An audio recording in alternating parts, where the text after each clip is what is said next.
أعوذ بالله من الشيطان الرجيم. بسم الله الرحمن الرحيم.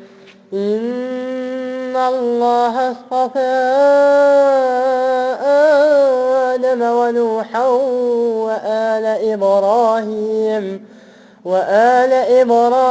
وآل عمران على العالمين ذرية بعضها من بعض والله سميع عليم. إذ قالت امرأة عمران رب إني نذرت لك ما في بطني محررا فتقبل مني إنك أنت السميع العليم. فلما وضعتها قالت رب إني وضعتها أنثى والله أعلم بما وضعت وليس الذكر كالأنثى وإني سميتها مريم وإني أعيذها بك وذريتها من الشيطان الرجيم. فتقبلها ربها بقبول حسن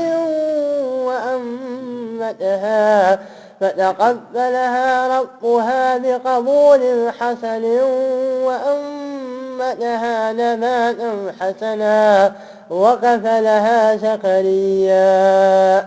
كلما دخل عليها زكرياء المحراب وجد عندها رزقا قال يا مريم أنى لك هذا؟ قالت هو من عند الله إن الله يرزق من يشاء بغير حساب. هنالك دعا زكرياء ربه قال رب هب لي من لدنك ذرية طيبة إنك سميع الدعاء. فنادته الملائكة وهو قائما يصلي في المحراب في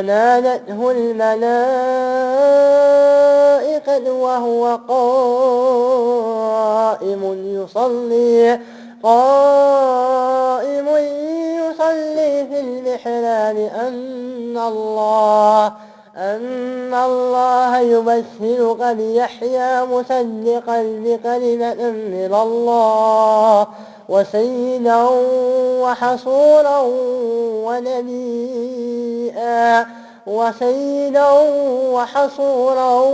ونبيا من الصالحين.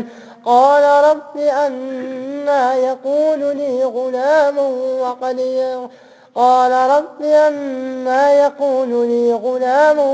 وقد بلغني الكبر وامرأتي عاقر؟ قال كذلك الله يفعل ما يشاء. قال رب اجعل لي آية.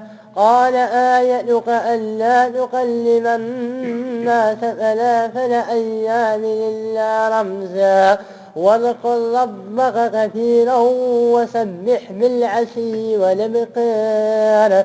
وإذ قالت الملائكة يا مريم إن الله اصطفاك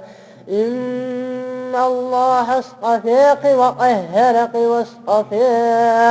واصطفاك على نساء العالمين.